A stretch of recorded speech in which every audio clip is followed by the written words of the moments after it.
ngayong umaga po ng February 1, 2025. Sa ngayon po ay nananatili na walang anumang sama ng panahon sa loob at labas ng ating area of responsibility. Ang hanging amihan ay umiiral lalo na sa silangan ng Cagayan Valley at silangan ng Central Luzon at easterlies ngayon ang dominanteng hangin na umiihip sa mas malaking bahagi ng ating bansa mula silangan ng Southern Luzon, Visayas at Mindanao. At sa atin pong long range forecast, consistent pa rin po na walang bagyo na namamataan na tatawid po dito sa ating kalupaan hanggang sa susunod na 2 linggo ay posibleng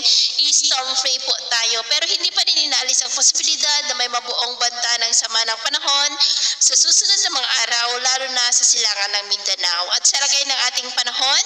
ngayong madaling araw ay maayos pa rin ang panahon sa malaking bahagi ng bansa pero may tsansa pa rin ng mga isolated rains, lalo na po sa mga lugar na nakaharap sa Pacific Ocean, sa silangan ng Cagayan Valley, Infanta, Catanduanes, Eastern Samar, Leyte, Dinagat Island,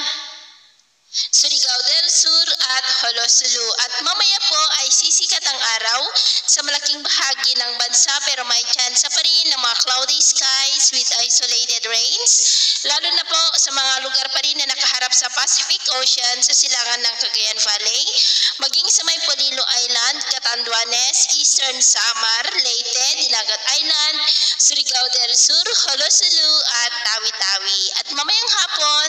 maayos pa rin po ang panahon sa malaking bahagi ng ating bansa maliban lamang sa mga tsansa pa rin ng maulap na kalangitan na may mga pulupulong pag-ulan sa ilang bahagi ng Cordillera, Ilocos Region, silangan ng Cagayan, Southern Palawan, Catanduanes, Sorsogon, Camarines Provinces, Eastern Visayas, Central Visayas, Caraga at Davao Region, kaya mag-ingat pa rin po tayo. At sa atin naman po mga baybayin, maalon po ngayon sa buong seaboard ng silangan ng ating bansa ng mga alon dyan